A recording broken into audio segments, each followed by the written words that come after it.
Hello everyone, welcome to Inconvenient Truths. I'm your host, Jennifer Zeng. Decoupling has been a hot word during the past several years when we talk about U.S. China relations.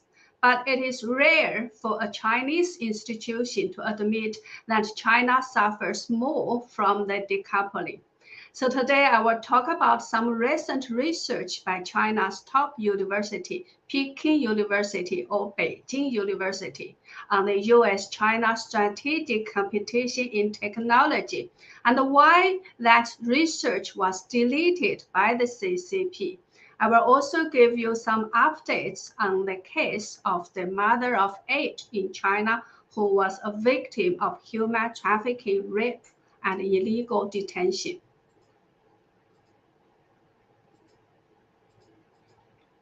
Today, on February 7th, the CCP authorities in Xuzhou City issued a third report about the mother of 8 who was found chained up in a hut in Dongji village. We talked about her story twice in our last two videos. If you haven't watched those, please go back and watch them later. The report says that by reading through the marriage registration application files, the authorities found that the woman comes from Yagu village in Fugong County in Yunnan province.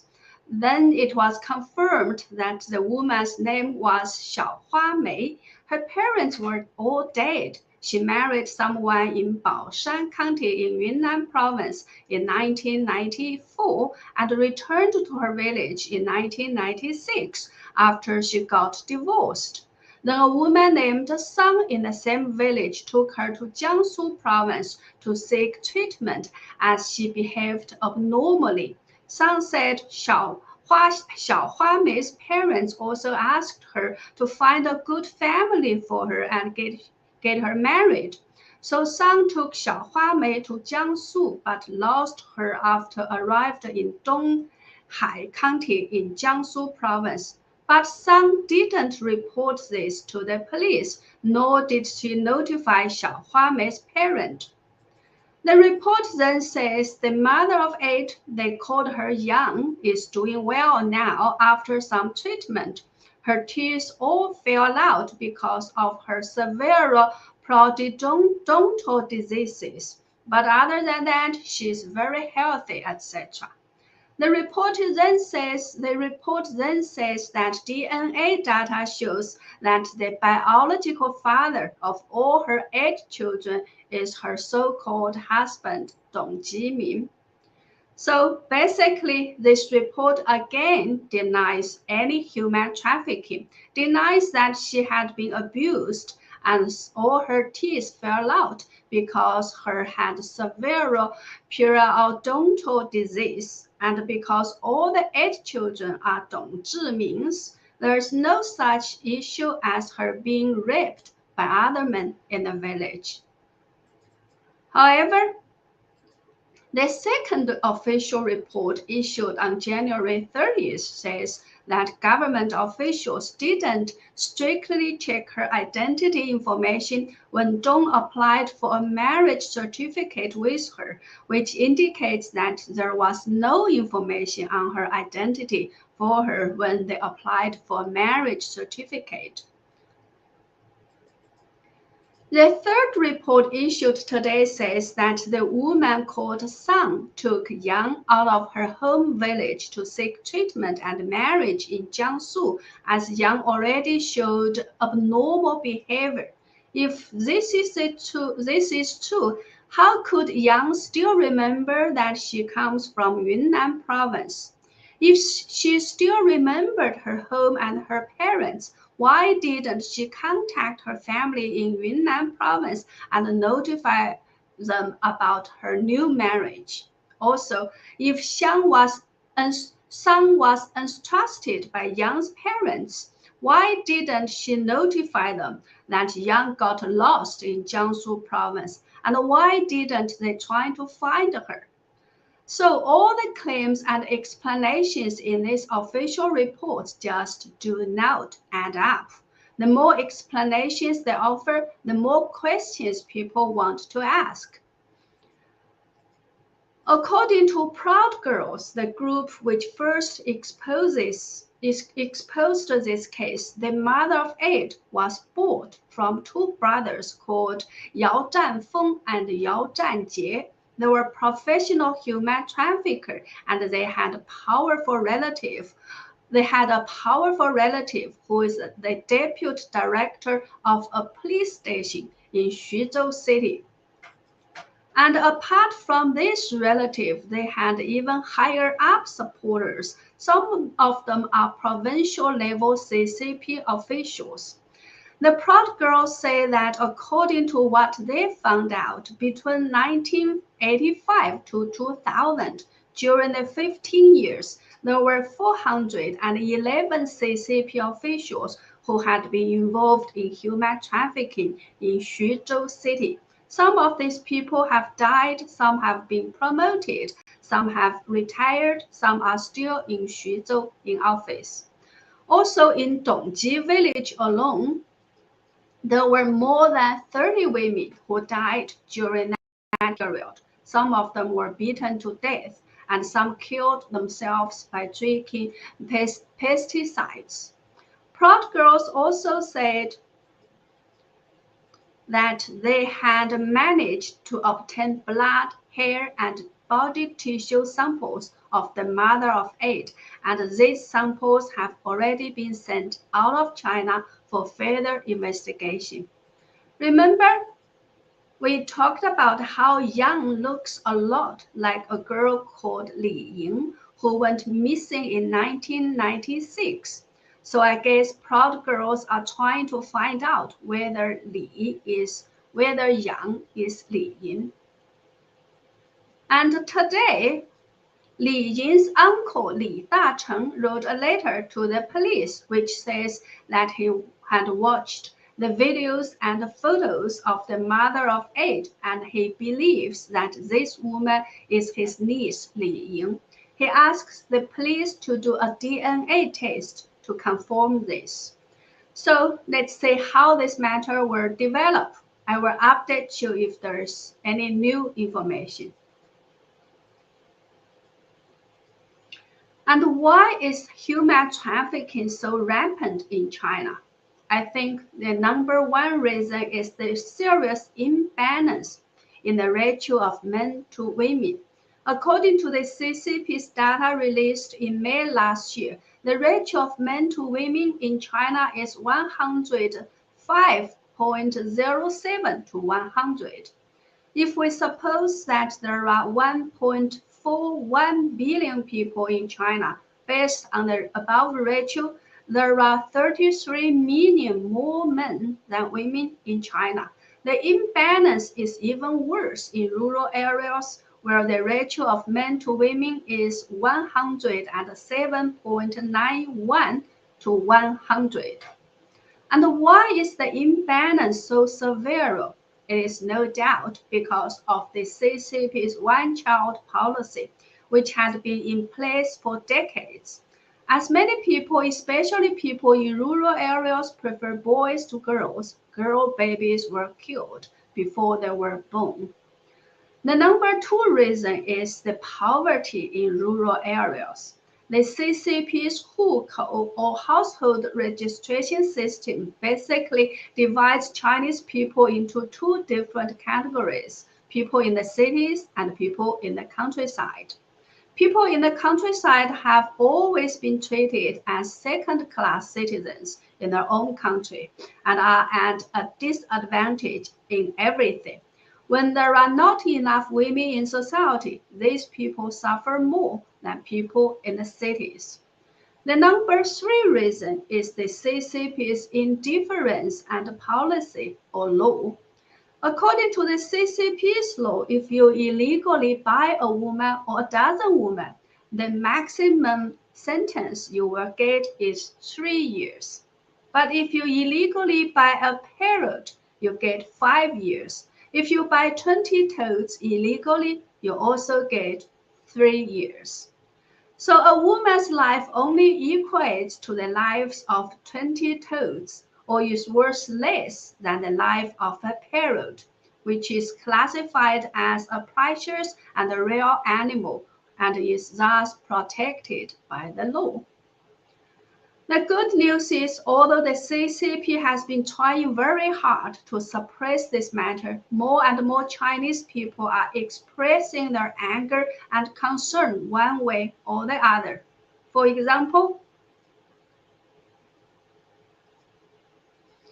Yang Lian, a Chinese poet, has written a very moving poem entitled "Please Delete the Word Mother" from the Chinese language. I have translated that poem into English and posted it in the community area of this channel. Please go read it if you haven't. Very, very moving.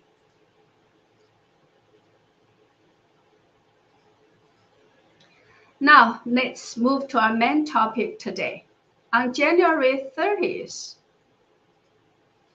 Peking University released a paper called U.S China Strategic Competition in the Field of Technology and Analysis and Forecast.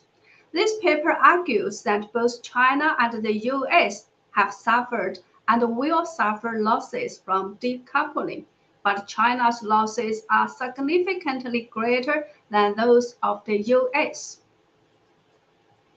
But this paper was deleted from Peking University's official website shortly after its release. It seems that the CCP doesn't like the conclusion.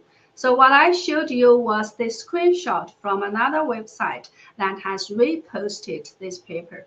The deleted paper acknowledges that China still has a long way to go in terms of technological power, and the U.S. still leads the world in technological strength. The paper compares the technological strength of China and the U.S. in three areas: information technology, artificial intelligence, and aerospace. It says, in the information technology area, the impact of technology decoupling on China's IT industry has been significant, both for sanctioned companies and university students who are banned from studying in the U.S., as well as for non-sanctioned Chinese companies. However, for the U.S. IT industry, no significant direct impact has been seen. As to the field of artificial intelligence, the paper says that the U.S. has obviously advantages in creativity and pioneering in basic scientific research, and is far ahead in core industrial technologies such as chips, algorithms, and machine learning. In addition, the U.S. is the first choice for higher education and employment for AI talents worldwide. U.S. universities have taken the lead in establishing a full set of AI talent training systems and laboratories, while China has only started to catch up in the past 3 years. The paper says at present, the number of high-end R&D talents in China is far less than that in the U.S. Although China has trained a large number of AI undergraduates, about 56% of top AI talent chooses to work in the U.S., and only 34% are employed in China. And 88% of Chinese AI talent who went to the U.S. to study stayed in the U.S. after graduation, and only 10% returned to China. In the aerospace area, the paper acknowledges that the United States is the absolute leader in space transportation, human spaceflight, satellite navigation and communications, and deep space exploration, etc., while China, Europe, and Russia are in the second tier. As to the prospect of the technology decoupling between the U.S. and China, the paper says the U.S. will remain the number one technological power for a period of time. China has been trying to cross the river by following the U.S. in the past several decades. If China loses the U.S. as the target to follow, can China still be able to lead in science and technology innovation? The paper says that many Chinese scholars are worried very much about this. The paper also says that the U.S. may adopt a strategy of precise decoupling and precise linkage in the future, i.e., to select specific areas to enhance the precision of decoupling and linkage, and strive to strike a balance between national security, economic gains, and technological advantages. The U.S. may also form an alliance on democracies for science and technology to isolate China, to make it harder for China to buy key products from third-party countries, to acquire advanced technologies, and to bring in top talent. The paper says under these kind of circumstances, China should continue to invest in R&D, extensive international cooperation in science and technology, solid construction of talent systems, and effective transformation of scientific and technological achievements, with firm determination in independent innovation and open academic exchange mechanisms, etc. China should also strive to hold on to its advantages, keep the gap in the lagging areas from being further widened as much as possible, and actively compete for dominant positions in the competitive emerging areas, etc. So, as far as I can see, this paper makes a lot of sense. The authors obviously have tried to be as objective as possible. However, as objectiveness and honesty are not something that the CCP and Xi Jinping need and like, this paper got deleted shortly after its release. From this paper, we can see that China doesn't lack people who can think rationally, nor does China lack talents. The problem is, the CCP's system and society don't encourage creativity, nor do people have the incentive to invest in long-term R&D. Making quick money has been the main theme of the CCP's so-called reform and opening up to the outside world. It is much easier to steal and copy technology from other countries. Also, I don't know how many people have confidence in the CCP's regime. Who would want to work that hard for a regime that can collapse at any time and offers no or very limited protection for intellectual property? Okay, that's all for today. Thank you very much for watching. If you like my content, please subscribe to my channel. Help me to spread my videos, or go to my website at jenniferzengblog.com to sign up for a membership or make a donation. Thank you so much. See you next time.